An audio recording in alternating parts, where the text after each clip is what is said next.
आंगनवाड़ी कार्यकर्त्री एवं सहायिका welfare association ने सरकारी कर्मचारी घोषित करने की मांग की।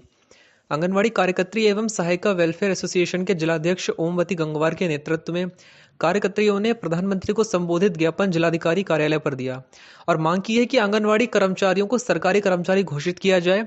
आज 1 अक्टूबर को समेकित बाल विकास योजना के 40वें स्थापना दिवस के अवसर पर उत्तर प्रदेश में आंगनवाड़ी कर्मचारियों का सम्मान बचाओ दिवस मनाया जा रहा है।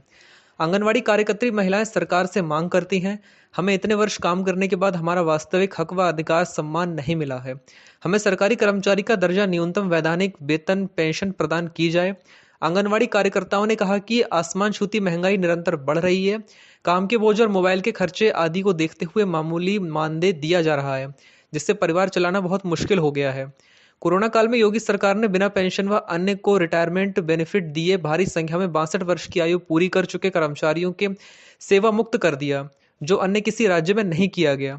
इस अवसर पर हमारी सरकार से मांग है कि देश में आंगनवाड़ी कार्यकर्त्रियों को सरकारी कर्मचारी का दर्जा, एक समान मानदेय, अन्य सुविधाएं दी जाएं।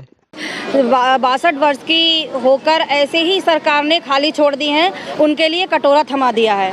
उनके लिए हमारी मांग है कम से कम रिटायरमेंट पे उन्हें 3 लाख रुपया दिया जाए और उनके लिए पेंशन के रूप में कम से कम 3000 रुपये दिए जाएं। और बाकी की जो हमारी मांगे हैं वो ये हैं कि आज महंगाई को देखते हुए सभी राज्यों में अधिक से अधिक कम से कम 10 से लेके 20,000 तक मानदेय है सभी राज्यों का, लेकिन हमारे उत्तर प्रदेश में ही हमारी इतना मानदेय कम है, बहुत कम है, जो कि ना के बराबर है। अब ऐसी महंगाई में बताया, सरकार से पूछना चाहते हैं हम, माननीय मुख्यमंत्री जी से भी पूछना चाहते हैं और प्रधानमंत्री जी से भी पूछना चाहते हैं कि इतनी महंगाई में गुजारा भत्ता कैसे किया जाए।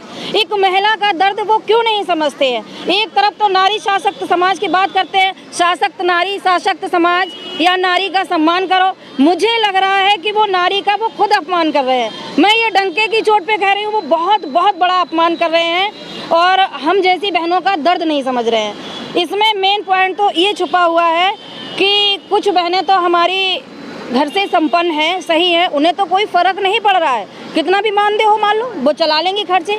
लेकिन कुछ बहनें हमारी विधवाएं हैं, कुछ बहनें हमारी तलाकशुदा हैं, कुछ गरीब परिवार से हैं। जो बहनें विधवाएं हैं, कुछ बहनें ऐसी विधवाएं हैं जिनका दर्द समझने वाला कोई नहीं है, ना तो उनके माँ है, ना बाप है, ना भाई है, ना बहन है, और उनकी जिम्मेदारियाँ इतनी हैं कि बहुत ज़्यादा। कभी कभी वो डिप्रेशन में आ जाती, क्या करें हम 6000 रुपये में।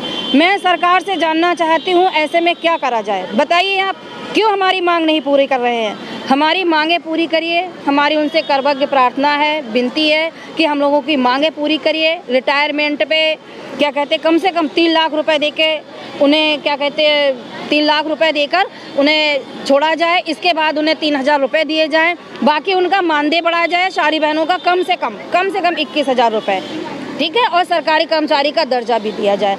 और एक मांग हमारी ये भी है कि पहले 50% आरक्षण था प्रमोशन में, ये आरक्षण ख़त्म कर दिया है, ये आरक्षण पुनः जारी किया जाए। जो बहनें इस योग्य है उन्हें प्रमोशन दिया जाए। अगर सरकार ऐसा नहीं करती है तो हमें मजबूरी में आके उग्र रूप धारण करना पड़ेगा। बरेली के थाना इज्जतनगर क्षेत्र के डेलापीर के रहने वाले रोहित चंद्र मेसी, जो कि मलेरिया इंस्पेक्टर के पद पर कार्यरत हैं, आज वह अपने घर जा रहे थे। उसी दौरान रास्ते में उनकी मोटरसाइकिल अनियंत्रित होकर रोड पर जा गिरी, जिससे रोहित चंद्र मेसी गंभीर रूप से घायल हो गए। घायल अवस्था में बरेली के जिला अस्पताल में उन्हें भर्ती कराया गया, जहां डॉक्टरों द्वारा उनका उपचार किया जा रहा है। संदिग्ध परिस्थितियों में युवक की मौत। बरेली में संदिग्ध परिस्थितियों में एक व्यक्ति की घर में ही मौत हो गई। पुलिस ने शव को पोस्टमार्टम के लिए भेजा और जांच शुरू कर दी।